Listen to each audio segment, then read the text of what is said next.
Bonjour et bienvenue, il est 10h50 et comme vous le voyez ce matin, complètement à l'est, sort de ses murs. Nous sommes à Strasbourg en direct à l'occasion du YoFest, ce grand rassemblement de milliers de jeunes venus de toute l'Europe. 2 jours de fête, oui, mais les intempéries qui se sont abattues sur la ville de Strasbourg hier ont largement perturbé les débuts de ce festival. Vous le voyez, la scène qui était derrière moi il y a quelques instants devait accueillir la cérémonie officielle. Cela n'a pas été possible. Et puis toutes les tentes, là encore, qui sont autour de nous, sont impraticables. Alors on va faire un tout petit point sur les dégâts pour commencer avec Bibi Abruzini, la co-organisatrice de ce YoFest. Les dégâts sont-ils importants ? Alors bon, évidemment, c'est dommage, mais on reste positif. On vient de terminer avec la cérémonie d'ouverture et les jeunes et tous les participants semblent quand même enthousiastes. À la fin, on est ici pour célébrer les idées et la créativité aussi de la jeunesse. On va faire marcher ces festivals et voilà. Et on le précise, il n'y a pas eu de blessés, pas de victimes, les dégâts sont essentiellement matériels. Oui, exactement. Pas de victimes, pas de blessés, mais évidemment, la sécurité des participants, c'est vraiment notre priorité. Et c'est pour ça qu'on a dû réarranger les programmes et bouger des structures ONU devant le Parlement européen. Parce que la fête va avoir lieu un petit peu au-dessus de nous, devant le Parlement européen. Ici, ce sera impraticable, mais la fête continue, quoi qu'il arrive, malgré tout cela. La fête continue, évidemment, et là, on a déjà plein de participants et des partenaires qui sont prêts à accueillir aussi les gens de Strasbourg et en tout cas à partager leurs idées dans cet espace qui est le YoFest. Merci beaucoup. Et effectivement, cette fête, elle se poursuit en fait juste au-dessus de nous. On va y rejoindre Caroline Kellner. Caroline, bonjour. Vous êtes au cœur de tous ces jeunes et ça se passe assez bien, je crois. Oui Aurélie, bonjour à tous. Effectivement, il y a déjà beaucoup de monde. On attend ici pour ce festival entre 8 et 10 000 personnes. Et je peux vous dire ce matin qu'on doit être en passe déjà d'avoir atteint ce chiffre parce qu'il y a beaucoup de monde partout autour de nous. Et à chaque tram qui arrive, ce sont véritablement des hordes de jeunes qui en sortent. Donc je crois que finalement, l'orage de cette nuit, on va dire un peu, c'est comme l'Europe. Il faut savoir surmonter les tempêtes pour avancer. La cérémonie, vous le disiez, a été faite à minima, mais elle a eu lieu tout à l'heure, comme il se doit, sur une autre scène plus petite. Il y a eu des chants, de la musique, il y a eu aussi bien sûr des discours. Le président Tajani, le président du Parlement européen, était présent. La vice-présidente Sylvie Guillaume que nous verrons tout à l'heure, et puis le maire de Strasbourg, parce que ne n'oublions pas, vous l'avez dit, nous sommes dans la capitale de Strasbourg. Vous le voyez sur ces images, le président Tajani n'a pas hésité à fendre la foule des jeunes. Il a mis énormément de temps à traverser l'esplanade pour rejoindre le Parlement européen. Avec nous, Luis Alvarado Martinez, bonjour. Vous êtes le président du Forum européen de la jeunesse.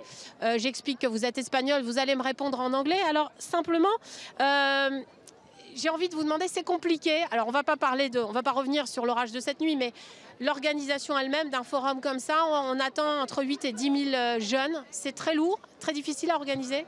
Yeah, I mean, I think it's very exciting. It brings some challenges having one of the biggest youth-led political festivals in Europe, but I think it's also magical to have so many thousands of young people here in the European Parliament shaking the institutions to the core and saying we want to have a say in the construction of Europe.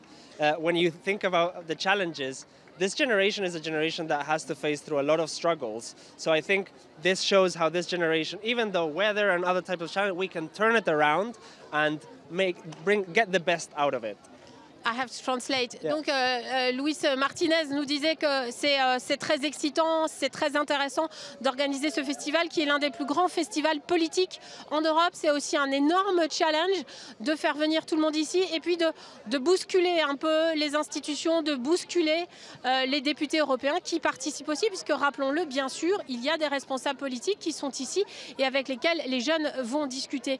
Qu'est-ce que les jeunes qui sont ici, qu'est-ce qu'ils viennent chercher? Quelles sont leurs motivations? So I think the main motivation here is to have a say in what kind of Europe we build.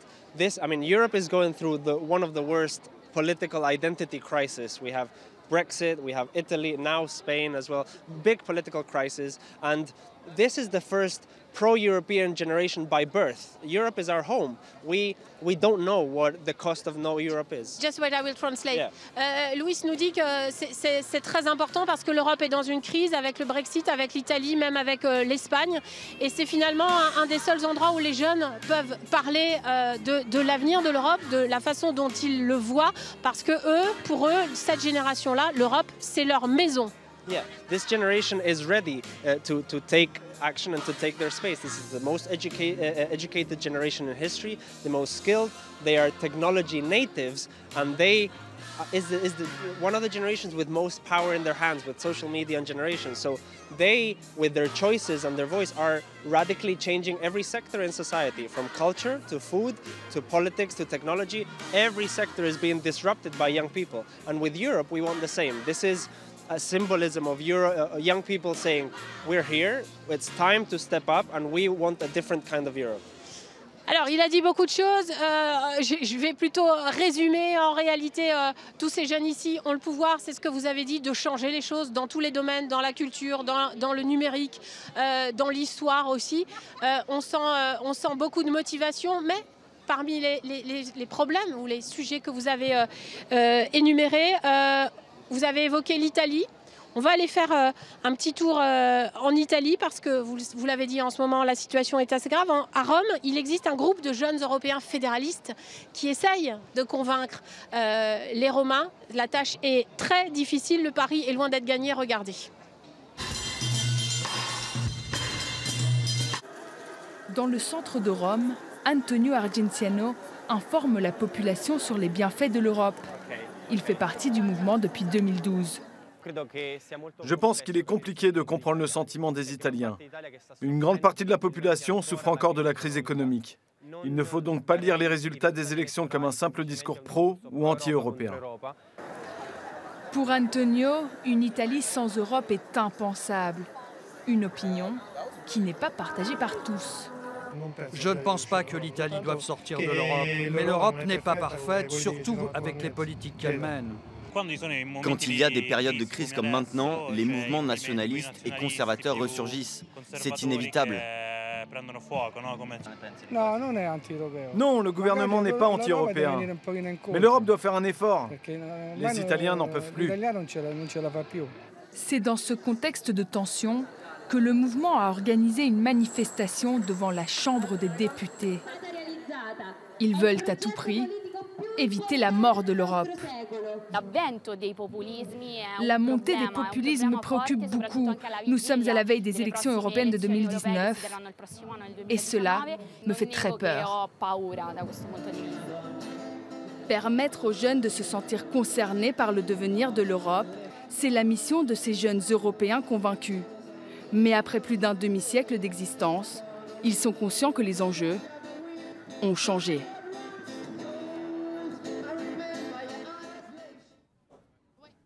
Ce sera pour la salve d'après.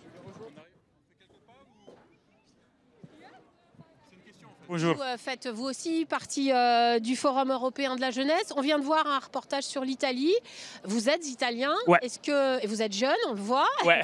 Est-ce que la situation vous semble très grave? Est-ce qu'elle vous inquiète? Oui, écoutez, l'Italie est évidemment, comme tous les autres pays d'Europe, c'est un pays très important pour l'Europe. Donc, tout ce qui se passe en ce moment en Italie, c'est vraiment très important pour nous, pour les jeunes en Europe. Donc, on est évidemment préoccupé par l'instabilité, par ce qui se passe, mais pas seulement en Italie, aussi dans des autres pays en Europe, la montée du populisme, la montée de l'euroscepticisme. Donc, évidemment, les jeunes Européens sont assez inquiets. Mais voilà, mais de l'autre côté, vous savez, nous, on est la génération la plus pro-européenne de toutes les générations. Donc, on est vraiment, on a plein d'idées, on a vraiment une génération pro-européenne qui voit la valeur de l'Europe. Vous avez l'impression qu'ici, pendant ces 2 jours, vous allez pouvoir faire changer les choses, ou en tout cas, est-ce que vous allez pouvoir être entendu? On l'a vu tout à l'heure, je le rappelle, le président Tajani est italien, son nom l'indique. Ouais. Est-ce que ça devrait vous permettre de vous faire entendre davantage. Oui, absolument, absolument. L'événement, voilà, les YoFest, donc l'événement de ces 2 jours, est vraiment fait pour ça, pour rapprocher les jeunes des décideurs politiques. Par exemple, alors, les députés européens, à la séance du Parlement européen après l'été, vont alors prendre en considération et on va leur présenter toutes les idées qui sortiront du YoFest, de la rencontre des jeunes Européens de ces 2 jours. Donc vraiment, on veut qu'ils nous entendent et qu'ils nous écoutent. On vous voit très enthousiaste ici. C'est vrai que l'ambiance est joyeuse et sympa. Est-ce que vous allez aussi parler de sujets graves, comme les migrants par exemple, parce que cette situation en Italie, elle vient aussi de cela. Est-ce que ce sont des sujets dont vous allez parler? Oui, absolument. On a un programme assez complet et on va débattre de tous ces thèmes, des thèmes plus sérieux, mais des thèmes même un peu plus légers. Mais en tout cas, on le fait avec une approche voilà, très jeune, très enthousiaste. On a plein d'idées, on est prêt pour débattre, évidemment d'une façon tranquille, mais on veut contribuer à résoudre les problèmes. On veut voilà, arriver avec des idées et participer aux conversations sur le présent et sur le futur de l'Europe. Et puis je tiens à préciser que Louis et vous, vous êtes tous les 2 bénévoles dans cette organisation. Alors on va retrouver Aurélie qui doit se trouver quelque part dans la foule derrière moi au milieu des jeunes.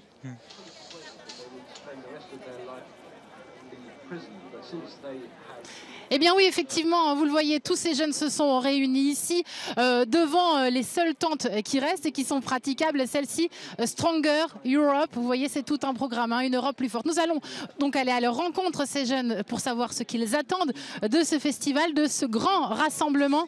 Et ces jeunes, ils nous attendent quelque part par ici. Nous les avions rencontrés, ils sont là. Regardez, nous sommes en direct, effectivement. J'ai ici Sophie, Antoine, bonjour. Alors vous en attendez quoi de ce festival, de ce rassemblement ? Alors moi je suis ici pour l'Association mondiale des guides et des éclaireuses, donc on veut vraiment montrer à l'Europe que les jeunes filles et les jeunes femmes sont présentes dans l'Europe et sont importantes et doivent être incluses dans les décisions à prendre. Et vous Antoine, alors vous faites partie d'un autre groupe, les Jeunes Européens, votre ambition sur ce rassemblement, quelle est-elle ? Je pense que l'ambition sur ce rassemblement c'est plus d'échanger des idées, de débattre, essayer de pouvoir pas trouver des solutions, ce que ma association fait principalement, outre ces actions politiques, c'est des actions sur l'ignorance qu'on a, parce que l'Europe, ça reste très flou et certains partis politiques peuvent en tirer un avantage.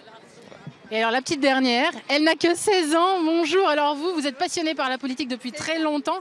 Ce rendez-vous, il ne fallait pas le rater. Exactement en fait.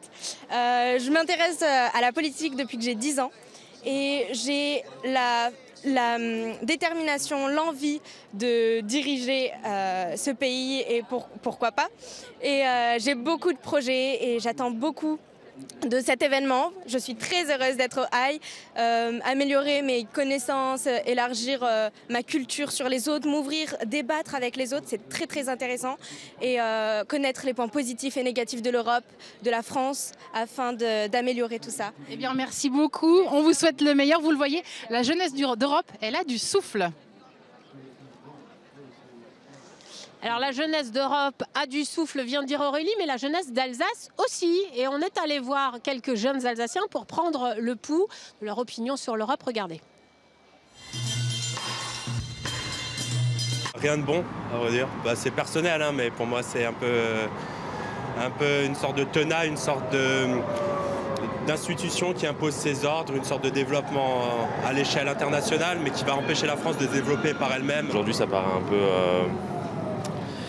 une vision un peu ancienne de travailler tout seul en France, alors que finalement on peut travailler avec les États qui sont près de nous, avec lesquels on a des liens grâce à Schengen qui sont plutôt bien développés. Oui, j'y crois, oui. Je trouve ça, économiquement, c'est quelque chose de bien. Donc on a l'euro et comme je l'ai dit, avec les étudiants, c'est super bien. Ce qui est pratique avec l'Europe, c'est tout le libre-échange, la monnaie unique, mais il faut en profiter, il faut savoir aussi être à l'écoute des pays qui sont plus en difficulté que la France. Si je serais président, si je pouvais faire les choses, changer, surtout au niveau de l'Europe, il y a beaucoup à faire. Certes, déjà l'euro financièrement, il y a des gens qui ont réussi, il y en a qui... Moi, ça m'a mis une claque quand même au niveau de l'euro. Si déjà il fallait tout unifier, autant vraiment tout unifier.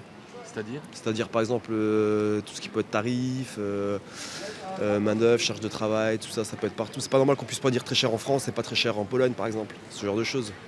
Ça permet d'avoir un poids peut-être plus important aussi pour négocier avec l'étranger, comme l'Asie, les États-Unis.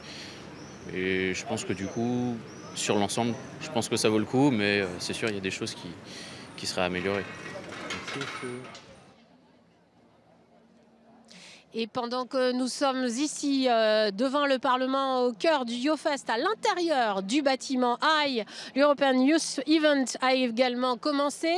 Des jeunes ont investi l'hémicycle à la place aux places habituellement occupées par les députés.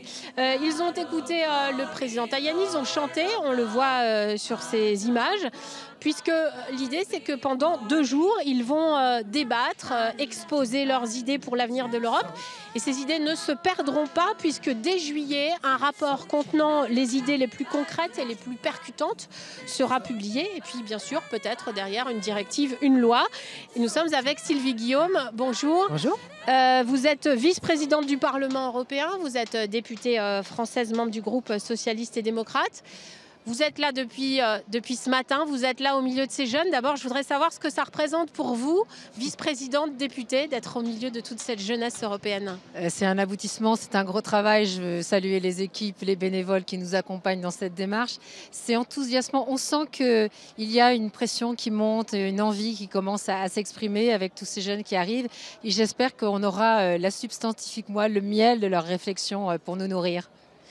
Parce que, je le disais à l'instant, toutes les idées qui vont sortir de ces jeunes têtes, elles ne vont pas se perdre. Non, pas du tout. Alors l'idée, c'est d'abord qu'ils débattent entre eux, qu'ils se connaissent et qu'on ait cette interculturalité, qu'ils se mettent réellement en pratique, qu'ils arrivent à dialoguer avec des jeunes qu'ils ne rencontreraient pas s'ils étaient restés chez eux.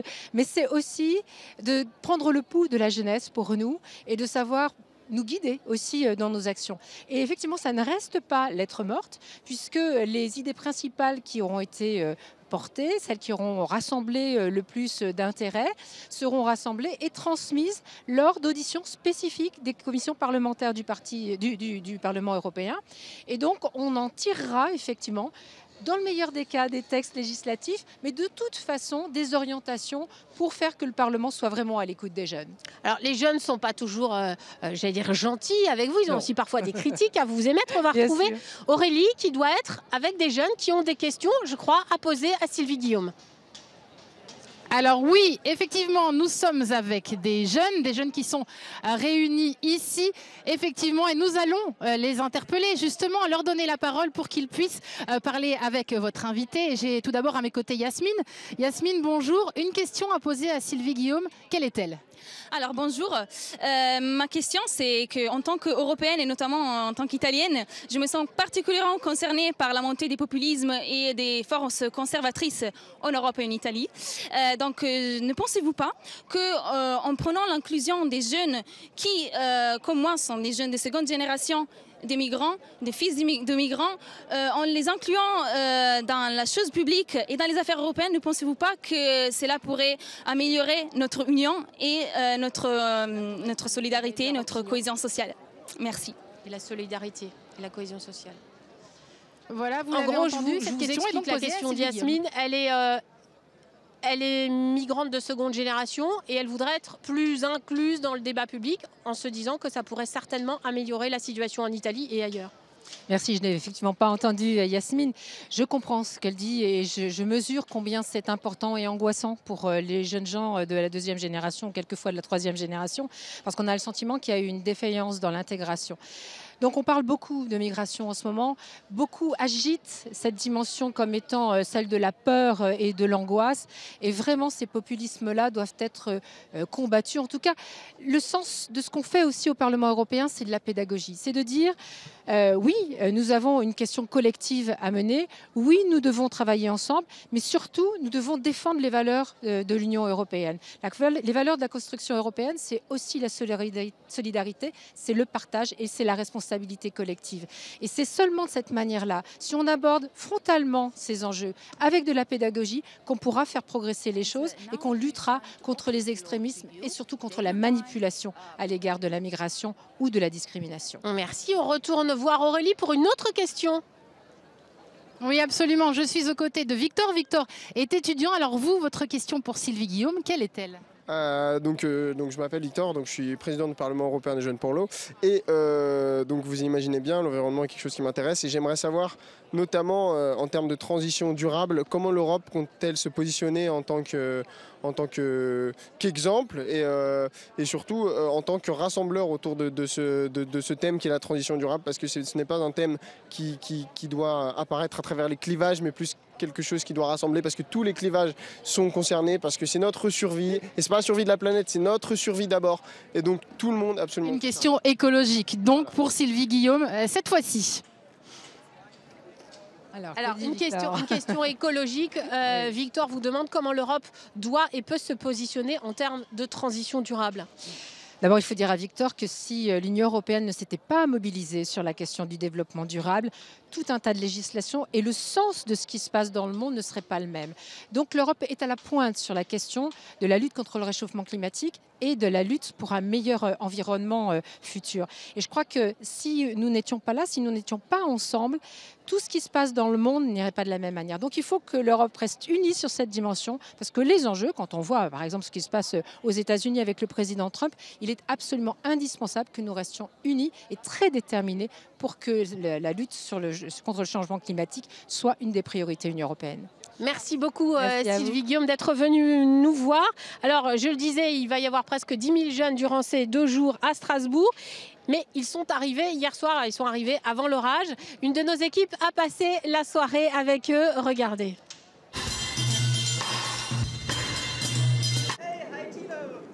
Après plusieurs heures de voyage depuis Francfort, Thilo arrive à Strasbourg. Au programme, on salue les colocataires du week-end, on s'installe et on découvre sa chambre. J'aime beaucoup, c'est un peu serré, mais on sent que cet endroit a du caractère. À 2 pas du Parlement, la maison des Amis de la Nature accueille une quinzaine de jeunes Européens. Allemands, Hongrois, Serbes, Belges, une vraie auberge espagnole où l'on parle anglais. Il ne faut que quelques minutes autour d'un couscous pour que la mayonnaise prenne. Un anniversaire, rien de plus universel, même parmi des cultures si différentes. Très vite, les débats sur l'Europe s'engagent, l'essence même du festival YoFest. Par exemple, c'est intéressant de discuter socialisme avec les Allemands. Ils ont une tradition très forte de l'entreprise privée. Et puis, d'un autre côté, on a des gens qui viennent de pays qui ont connu l'URSS et le socialisme. C'est bien de pouvoir échanger nos différents points de vue. Échanger, surtout pour ces jeunes, défendre une Europe souvent critiquée. On est des petits pays en Europe en général, donc si on n'est pas tous ensemble, je pense qu'on ne va pas s'en sortir. Mais je pense qu'on devrait faire des politiques qui vont dans le même sens pour tout le monde. Trouver un moyen de s'écouter et de voir qu'on a les mêmes problèmes et que peut-être on doit trouver les mêmes solutions. De ces jeunes jaillira peut-être la lumière pour l'Union européenne. Ils sont près de 10 000 à participer au festival tout le week-end. Voilà pour cette première soirée, vous l'avez vu sur ces images, très visiblement tournées avant l'orage. Nous allons retrouver Aurélie qui doit être en compagnie d'une jeune Britannique et on va parler évidemment d'un des autres sujets qui fâchent puisqu'il s'agit du Brexit, Aurélie. Oui, absolument. Je suis avec Amanda Chetwynd. Elle est étudiante anti-Brexit, évidemment, et elle a une demande très particulière, vous allez le voir. Elle voudrait qu'un nouveau vote soit organisé justement sur ce Brexit. Elle est avec moi, on va lui demander pourquoi. You demand a new vote on Brexit. Why? So I run a campaign with students and young people. We just think that the world is a very different place to 2016 and the deal that the people who supported Brexit are coming out with is so different to what they said, and young people deserve their opportunity to have their vote on that deal specifically. Merci beaucoup. Et effectivement, Amanda qui considère que le monde a changé depuis 2016 et qu'il faut intégrer les jeunes aujourd'hui qui ont désormais 18 ans et qui pourraient donner leur avis. Pour vous, le plus gros inconvénient du Brexit, parce qu'il en a, votre plus grande peur, what do you fear the most with Brexit? So I think a lot of people are really worried about the lack of opportunities to travel and learn in Europe, and also even just yesterday loads of more information came out about lack of jobs in Britain. The cost of living in the UK is going to go up after Brexit. Eh bien, merci beaucoup Amanda, thank you very much. Merci à vous, bravo pour l'effort et le merci en français. Donc voilà, effectivement, le manque d'opportunités, le manque de jobs, les études qui sont très différentes pour Amanda évidemment et pour beaucoup de jeunes. Effectivement, le Brexit a beaucoup d'inconvénients. Autour de nous, c'est la fête, hein, vous l'entendez peut-être encore. Effectivement, il y a du bruit, la fête continue malgré la météo, malgré les intempéries d'hier. Et effectivement, le YouFest va continuer, même à minima, l'ambiance va continuer. Caroline, un dernier mot peut-être sur la fête ? Oui, alors Aurélie, tout n'est pas perdu, hein. J'ai appris entre-temps que peut-être que demain, les tentes du bas seraient utilisables, ce qui veut dire que le YouFest pourrait s'étendre comme prévu demain si d'ici là nous ne reprenons pas un orage terrible comme celui de la nuit dernière. N'oubliez pas que les Strasbourgeois, ceux qui habitent plus loin aussi, peuvent encore venir rejoindre les festivals ici puisque l'ambiance est plutôt sympa, disons-le. Il y a vraiment des milliers de jeunes et puis c'est ça aussi l'Europe, Aurélie. Eh bien oui, effectivement, et vous Aurélie, le voyez dans les ateliers ici, ça bosse dur, dans les ateliers, ça travaille. Ici, on réfléchit, on discute de l'avenir de l'Europe. Très belle Europe à vous et très belle journée.